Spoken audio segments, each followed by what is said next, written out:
Hey guys, welcome to Insights with Anastasia. My name is Anastasia, and today I'm going to walk you through 7 clear and simple steps how to clean your data sets in Excel. So, the data cleaning process is very important for data analysis. This is the basis of how you're gonna perform your data analysis.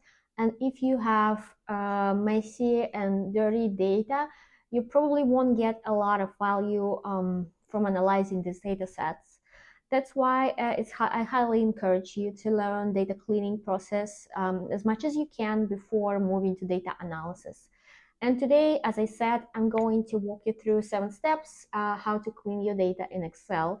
Those are the simplest even possible, and it will take you maybe 10 minutes to do it yourself. You can also follow me along and use the link that I put in the description below where you can download the dataset from Kaggle.com and do the same analysis. So first of all, we need a file to start cleaning the data.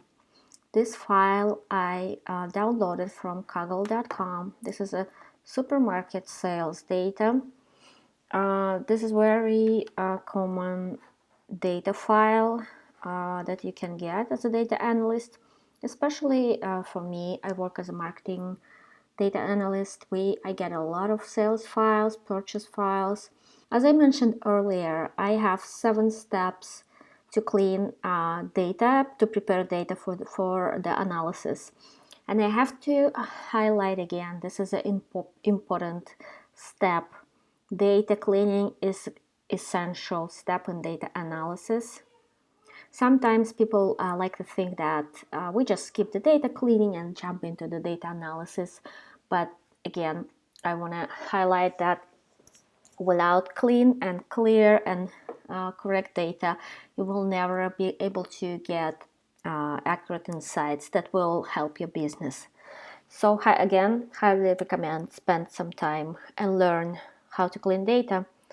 So today we're going to look at the Excel, as I said, and the first step that I want to talk to you about, which is also very important, is to keep your raw file as is.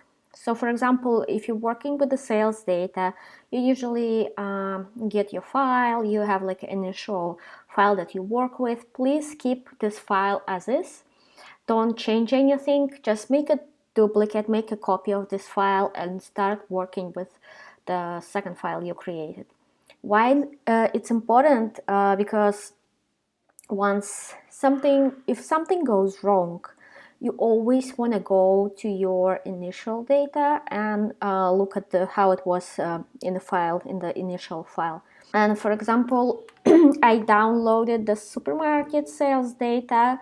I keep the CSV file as is, and now I uploaded this data into the Google Doc. So right now I'm working with the Google Doc, but it doesn't really matter if you use Google Doc or Excel. It's pretty much the same step and the same techniques. Okay, so the second step, which is also important and sometimes happens, is to make sure you don't have any duplicates. So how do you check for duplicates? For example, if you would have like a small table with the 20 rows in there, you would probably could spot it with your naked eye. But in this case, there's like, let's see, well, 1003 rows, and I don't think I want to go row by row and check the duplicates there. So what we can do, we can go to the data cleanup, and we have remove duplicates action. So we need our first row as a header, and then we can pick the all columns and click remove duplicates. It turns out we had 2 duplicate rows, and once we remove them, we have 1000 unique rows remained. Great. Okay, I think this is probably the pretty easy step, removing duplicates. Let's move on. The third step that I also like to do, well, and I would recommend you doing as well, is to check for spelling mistakes. So the spelling mistakes can create some issues in the future. For example, if you download, like if you use it in, try to create some Python script or use it in SQL, you will miss those rows that has spelling mistakes, or if you're grouping, it will create like additional categories that you don't really want to have, and it will just make your analysis not easy and not straightforward. So just do this as one of the first steps and remove any spelling errors. So for example, how do you check for spelling errors? So how I like to do it, just go back to your first header and click data, and then you need a filter. So now usually spelling occurs where you have like a text data. So for example, in a city you have 3 city, and it looks like those are distinct, those are different cities, and I don't see any spelling errors there. Next one is the customer type. So with the customer type you have member and normal. Again, this doesn't look, it looks good to me. We will keep this as is. Let's move to the gender. Okay, and now we see here that we have male and female, and also we have some spelling issue here without E, female without E at the end, and also different categorization, just F. So what we want to do, we want to make sure that it all standard. So for example, if we have male and female, we want other categories be the same.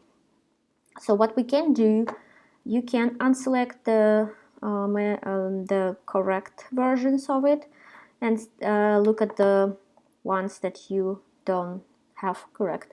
And for example, in this case, since it's just a few rows, you can just simply go ahead and correct it, and you know it should be female here. Right now, if you go back and use data, create the filter and look at the gender, you will see female and male. It's pretty clean and clear.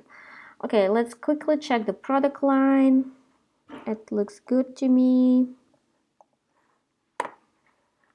And also we have another column with the payment column, so the cash, credit card, e-wallet, that all looks good. Okay, I think we all done with the removing spelling errors, and now the first step is removing the blank spaces. So for example, you can notice that here you have some weird formatting here.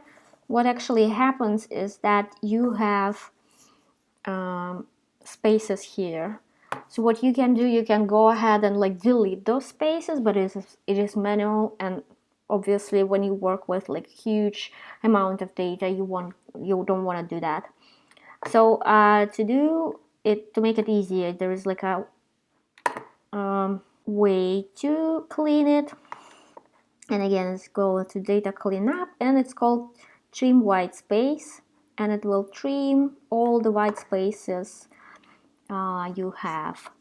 Also, if you have like an older version of Excel, sometimes they don't have like a trim function built into the menu, and you can just create a formula, create a new column, and for example, use the trim function to remove white spaces. So right now it looks good. I don't see any white spaces here, which is great. And it's pretty easy, and it's just a couple of seconds instead of just going and manually remove those white spaces. So next step is making sure that your data is formatted, kind of the formatting is equal. It may and may not create issue in the future, but I just like to see my data in a way that it's just visually appealing, and I want it to be the same formatting. So for example, when we look at the gender column, we have like the standard male, female, and then we have like uppercase female, uppercase male, female. What I would like to do, I would probably create a new column here on the right. I'm sorry. On the right from this one. And I would call it gender clean or something like that. And for example, if you want to make everything lowercase or uppercase, you can just type lower or upper. But in my case, I just wanted to make all the same as the majority of the category. And for this, I will use the proper function and use the name. Okay, so that's it. It's just populates down and it's all changed. See from female to female. And for example, if I want to remove this additional column, I will just copy this and paste it as text. Paste special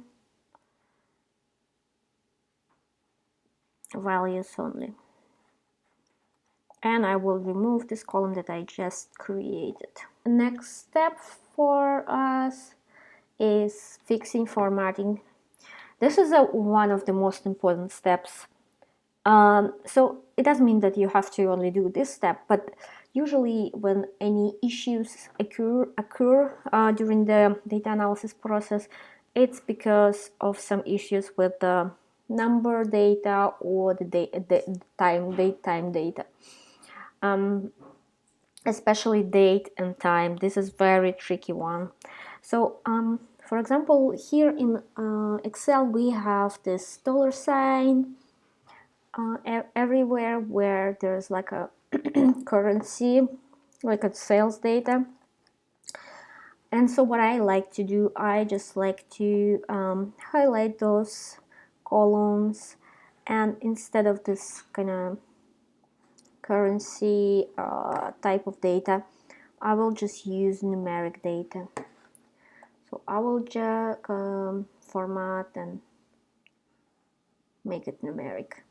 It doesn't look pretty, and obviously, like for example, if you work exclusively in Excel, you may keep it because Excel recognizes this signs very well. But for example, if you go and export it to any dashboard or gonna use it for like Python or SQL, it's better to have just a simple numeric data type.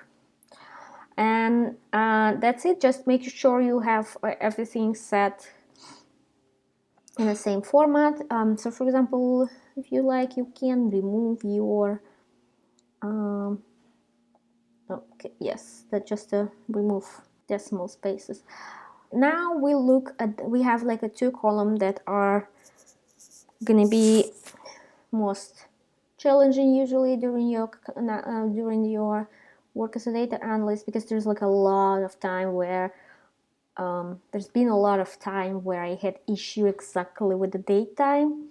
And I work with for example, when I work with other data analysts, the first like a place to go and look for issues is the date and time column, because we know that a lot of issues occurs there. Okay, and for example, we see that we have like this formatting here, and we have different formatting over there. You always have to make sure you have the same format. So you go ahead and select the date column, then go to format, custom date time. Let's say we want to be this format: month, standard US month, day, year. Well, if you live in Europe and you want a different formatting, just you can choose one. That's same story with the time. You have like just a number, so you have AM PM time. Again, you go ahead and format it. Go ahead, number, custom, date and time.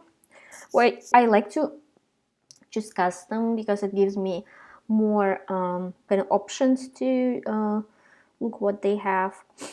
Okay, so we have the time.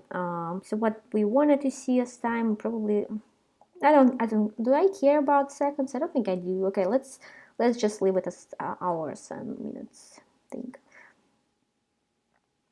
Okay, so looks good. Or depending on your preferences, you can keep AM and PM, but I will keep it like this. So number 7, and this is very important, you should give your clean data file descriptive name. So for example, I have like sales data, but it doesn't tell me anything about what did I do with the sales data. So for example, instead of naming it sales data, just give it more descriptive, like sales data cleaned, cleaned. And for example, today's December, what is the day? Well, 27, 2024. So right now you can save it like that, and for example in the future, if you want to know is it clean data or is it raw data, you will have everything that you need in a name. And especially if you work with other people, it will also give them additional information that will be very helpful. So I'll highly recommend you to use descriptive name for your clean file. Alright guys, that's it for today. Thank you for watching my tutorial. I hope you like it, and let me know in the comments below if you have any questions or if you have any challenges working with Excel and cleaning data. I always more than happy to answer those questions.